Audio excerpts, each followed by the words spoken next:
so it's me, Kiani. Today's video, I'm going to be answering several different questions that I've received in the past couple of weeks. I'm going to address issues of brows and eyelash application, highlight and contour, how I set my face, things of that nature that can really allow you to have full understanding on why I apply makeup the way that I do. And hopefully with my explanations, it will unlock some doors for you in your own makeup application. So I'm hoping you guys enjoy this video. I did keep it very, very casual, but you know it has that same element of glam because it is the holidays. And I paired it with these beautiful, beautiful earrings by Bonita Panina. I will leave their link in the description box as well as their Instagram. Make sure you check them out as well. They have some beautiful, beautiful pieces that I've been so excited to partner with them for the holiday season. I'm hoping you also enjoy this messy kind of bun that I have going on. I'll leave the link to where I got these extensions from as well. You want to see me create this look while I answer your questions? Just keep on watching. Alright guys, so I'm going to get started with my Estee Lauder Idealist. This is my skin refinisher. It is a pore minimizing serum. It exfoliates my face, but it also acts as a makeup primer for those of you priming junkies. This is my fave. Next, to give my face all day hydration and to protect my skin, I'm going to grab my Advanced Night Repair. Yes, it does say night repair, but studies have shown that if you use this product during the day, it will protect your skin as well as, of course, using it at night. It's going to be a preventive product. So,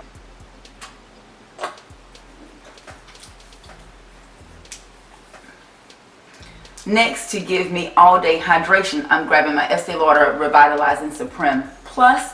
This moisturizer is amazing because it feels like a cushion. But best of all, with my dry skin, it keeps that at bay.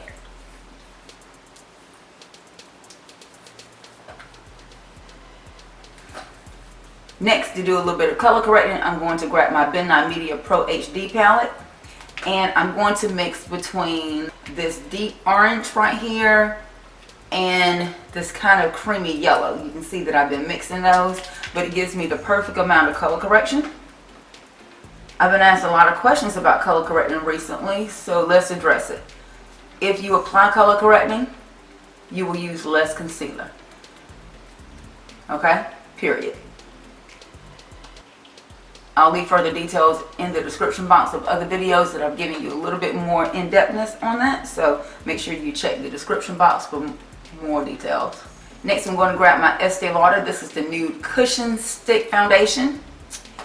And you can see that I've been really enjoying this, but I'm just going to twist the product up and kind of apply it to my face. I'm going to grab a synthetic kabuki brush and blend this in. I've really become very fond of this foundation because it makes my skin look like skin.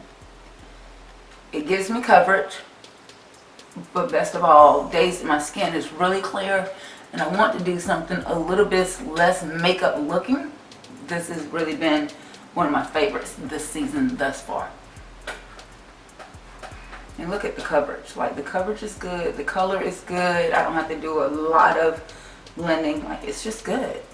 Now let's get into that highlight and contour, shall we? I'm going to grab my Tarte. This is the Shape Tape Concealer in Tan. I am really down to the very, very end of this product. And yeah, so we're just going to kind of dig it out of here and layer it on.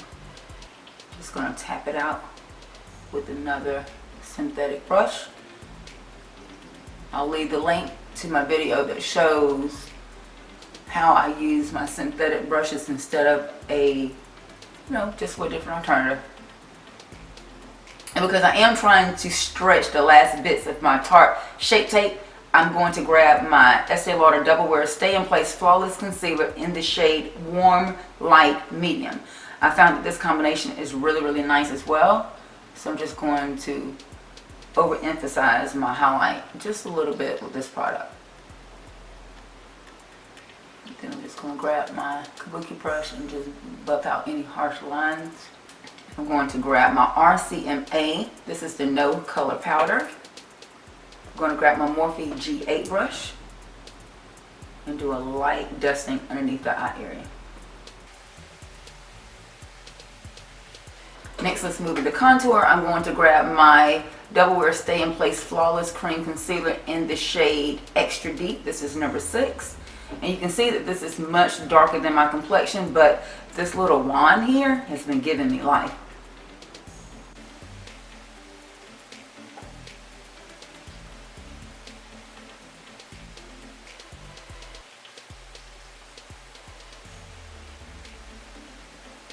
Now I'm just going to blend.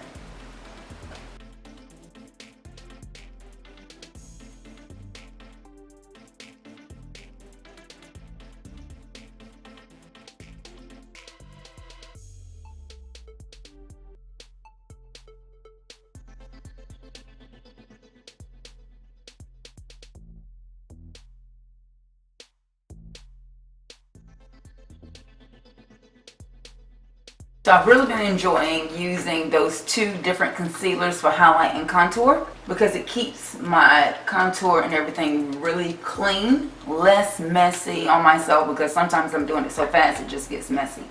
But next I'm going to set my contour with my Miron. This is the Contour Highlight Pressed Powder Palette, and I'm going to grab this area right here. So this is going to be the dark number 3, dark number 4, and mix it with some medium dark. And I just really like to tap into each one of these colors using my Bedelium tools. This is the 942. This is a smaller contour brush, again in an effort to keep everything nice and crisp, making sure that contour, honey, is setting. Now that my highlight and contour is done, just as a note, everywhere that I apply something light, I set with a light powder. Everywhere that I apply something dark, I set with a dark powder. So therefore, you're going to have the enhancement of the highlight and contour, as well as it's going to look more seamless in the skin. I'm just going to go back in with my RCMA powder with the remaining powder that's left on my G8 brush, and just going to clean up underneath this contour. So I'm not baking, I'm just cleaning up and setting. Next, to finish off the powdering of the face, I'm grabbing my Chanel face powder. Look at this shade, guys. This is number 70. It is a skin tone face powder.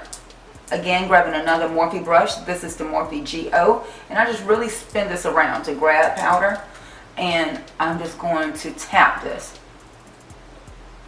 Set everything in nice and seamless, and you can see the difference on the smoothness of this versus the chiselness of this one. Okay, so you want to keep everything nice and clean, and just pat this in down the neck so everything connects right onto the ears, forehead, down the bridge of the nose, right into the hairline. And notice I'm not pulling, I'm not dragging, I am patting.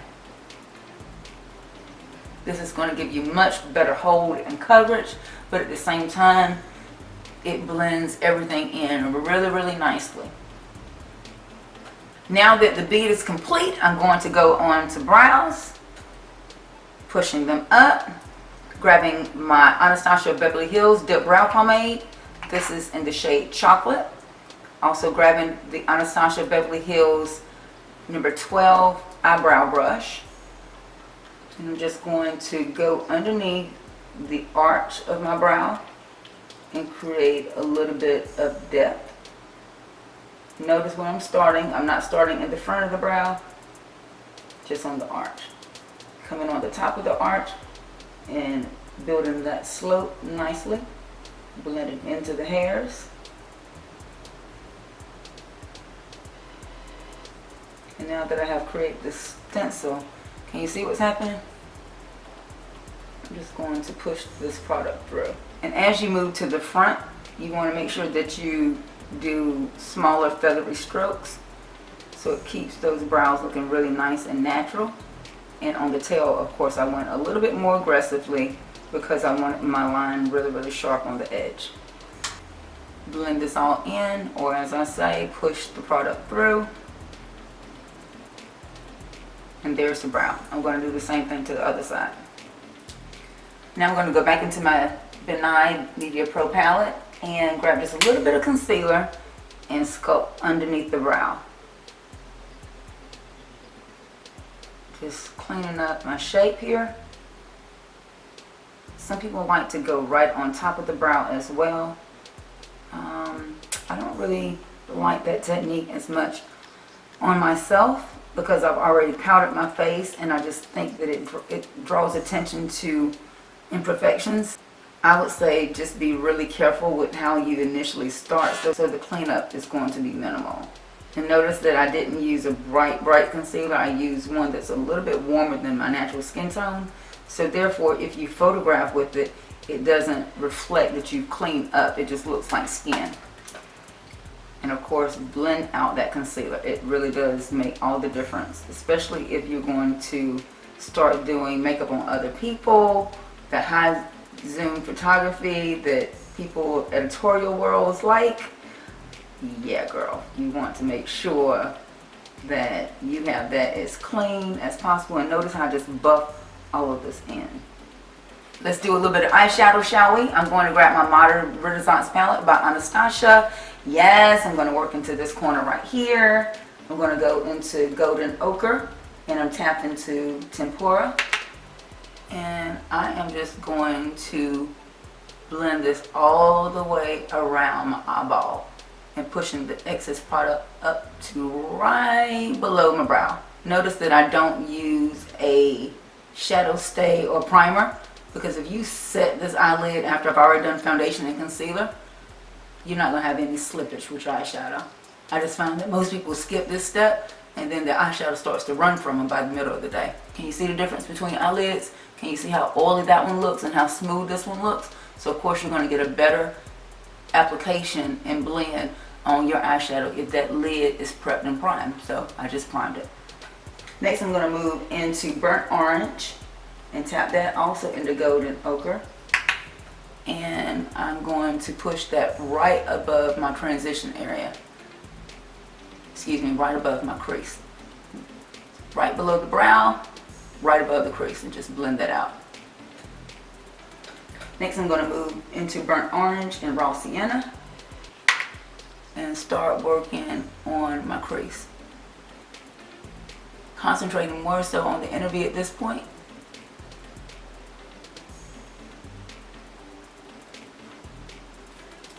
Next I'm going to grab my Cozzette. This is the D220 brush, and I'm going to moisten it with my NYX Dewy Finish Spray. Doesn't matter what kind of spray, you can even do this with water, but right now I just want to intensify the moisture in this brush so it will pick up this antique bronze shadow. I love this color.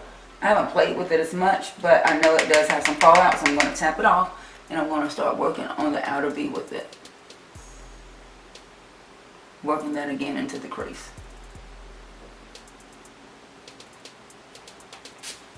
Misting that brush with some type of setting spray really does minimize how much fallout you get. If you just remember, the lighter the shadow, the bigger the brush, the darker the shadow, the smaller the brush. That helps a lot of people. All I'm doing right now is just redefining my eyelid because I have so many muted tones on my eyelid, you can't really see the shape of the eye. So I am just redefining the shape. Can you see that? Can you see the shape of my eye? Again, I've left the middle lid open because we're going to add a little sparkle there. But before I do that, I'm going to move into my Red Gar and my Golden Ochre. Tap that off and just blend right above that crease area.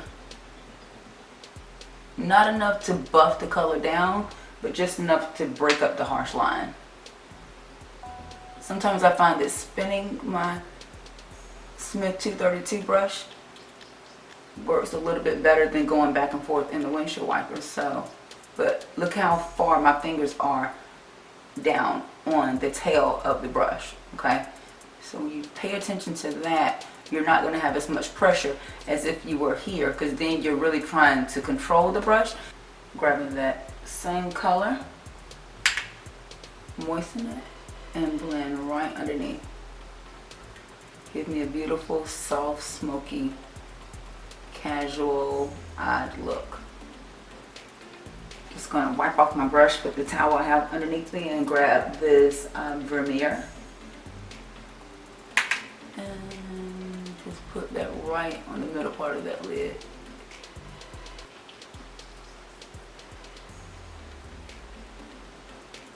And if you want this color to pop even more, you can actually saturate it with a little bit of spray. This would be a good spot to apply some glitter. But I'm just going to use this one palette in this tutorial today. Next, I'm going to grab my these are the Elevation Lashes by Danessa Myricks. These are the Inspire 02s. They are so pretty.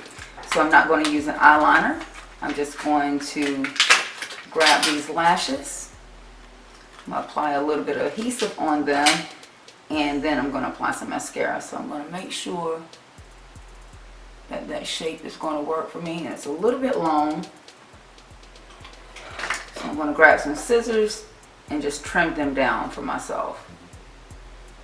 And really, I'm thinking I need to go into the front and just cut off that first tab. I hate to, but they're a little long for me. Yeah, that's gonna work.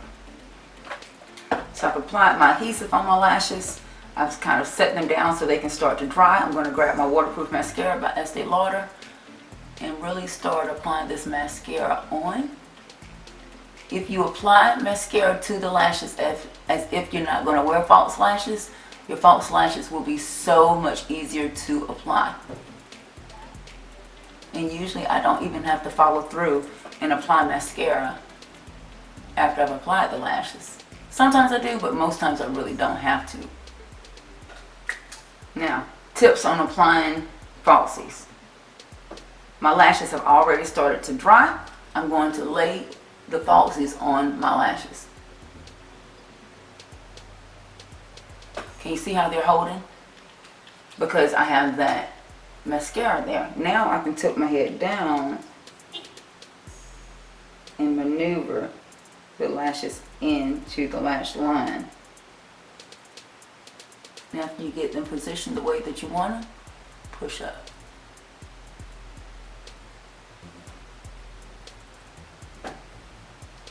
Lashes. I don't tend to wear my lashes overnight, so I do put the tiniest amount of adhesive so I can pull them off before I go to bed.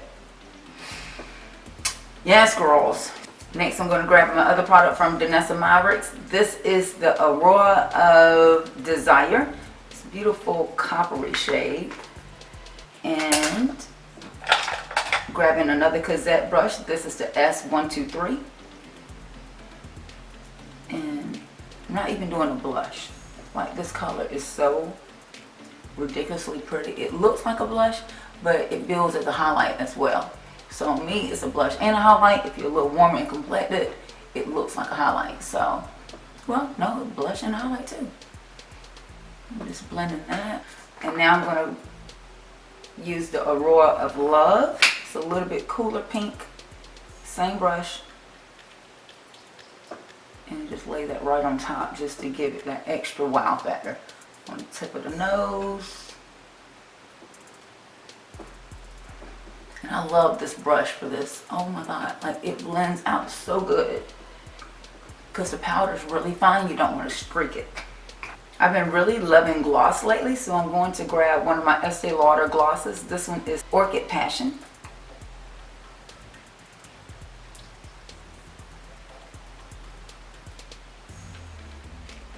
I'm going to grab a little bit of my Sumptuous Extreme Mascara by Estee Lauder and just apply a little bit on my bottom lashes. And there you go. A little bit of casual, cozy holiday glam. I hope you guys enjoyed this video. Make sure you give it 2 thumbs up. Make sure you comment down below if I need to expand upon any pieces that I brought to you in this video. You guys know that I love to connect with you, so make sure you connect with me. Follow me on all my social media. Here are the links right here. Make sure you subscribe to my channel before you leave. Until next time, guys, thanks so much for watching. Hugs and kisses. We'll talk to you soon. Bye.